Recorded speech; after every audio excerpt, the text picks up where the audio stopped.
갈증을 해결해주는 시원한 물 한 잔에도 감사하는 지혜.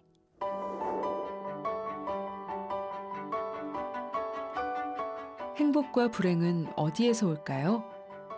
상황에서 오는 것이라면 행복과 불행의 경계가 명확해야 합니다. 경제적으로 풍요로운 사람은 행복해야 하고 빈곤한 사람은 불행해야 합니다.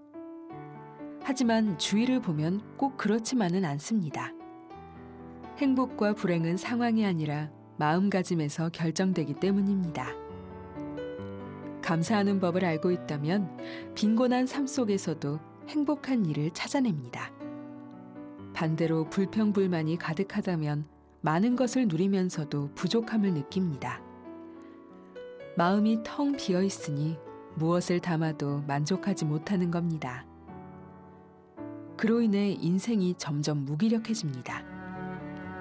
만족할 줄 모른다면 사람을 사랑할 수 없고 일에 대한 성취감도 느끼지 못하기 때문입니다. 참으로 가엾고 안타까운 인생이 아닐 수 없습니다. 그렇게 살고 싶지 않다면 스스로 행복을 찾아야 합니다. 쉽지 않다면 행복의 정의부터 새롭게 정립해야 합니다. 바람이 불어도 행복하고 햇살이 따사롭게 비춰도 행복할 수 있습니다. 배불리 먹는 한 끼 식사도 타는 듯한 갈증을 해결해주는 시원한 물 한 잔도 우리에게 행복을 전해줍니다. 물론 간절히 바라던 시험에 합격하고 사업이 번창하고 천생배필을 만난다면 더할 나위 없이 행복하겠죠. 하지만 그것만이 행복이라고 생각한다면 과연 인생이라는 이름의 긴 여행에서 행복한 날이 며칠이나 되겠습니까? 행복은 멀리 있지 않습니다. 지금 이 순간이 바로 당신을 위해 준비된 행복한 시간입니다.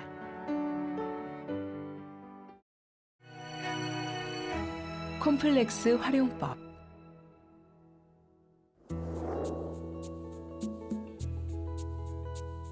나이가 들어 좋은 것이 있다면 세상을 보는 눈이 고와졌다는 겁니다. 그래서인지 특별히 노여운 일도 없고 싫은 사람도 없습니다.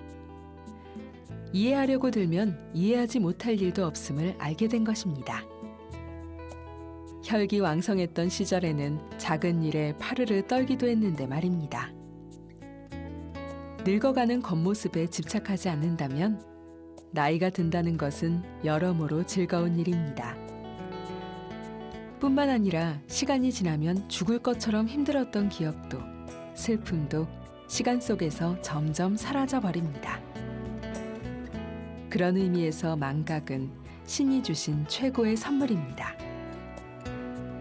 만일 지금 이 순간 슬픔이 너무 커 괴롭다면 조금만 견디어 보세요. 하루하루 시간이 흐르다 보면 거짓말처럼 힘들었던 일이 기억 저편으로 사라지거든요. 콤플렉스도 마찬가지입니다. 지금의 콤플렉스가 10년 뒤, 20년 뒤에는 대수롭지 않은 문제가 되어 있기도 합니다. 나이가 들어감에 따라 가치의 기준이 달라지기 때문이죠. 평생을 걸쳐 조금씩 성숙해져 가는 것이 인생이라는 뜻입니다. 그러니 괴로운 일이 있다고 하여 너무 자책하지 마세요. 열등감에 시달릴 필요도 없습니다. 우리가 할 수 있는 것은 하루하루 최선을 다하는 것뿐입니다. 세상에 완벽한 사람은 없습니다. 예로부터 우리가 더불어 살았던 것은 서로에게 의지하며 살아가기 위함이었습니다. 작은 성공에 교만해서도 안 되고 콤플렉스로 자신을 괴롭혀서도 안 됩니다. 그렇게 살 수 있다면 자기 자신과 공감할 수 있게 됩니다. 인간은 본디 부족하고 나약하다는 의미입니다. 자신을 사랑하면서 자신에게 일어나는 모든 일을 있는 그대로 받아들이게 되는 겁니다. 넓은 마음으로 담담하게 살아갈 수 있게 되는 것입니다.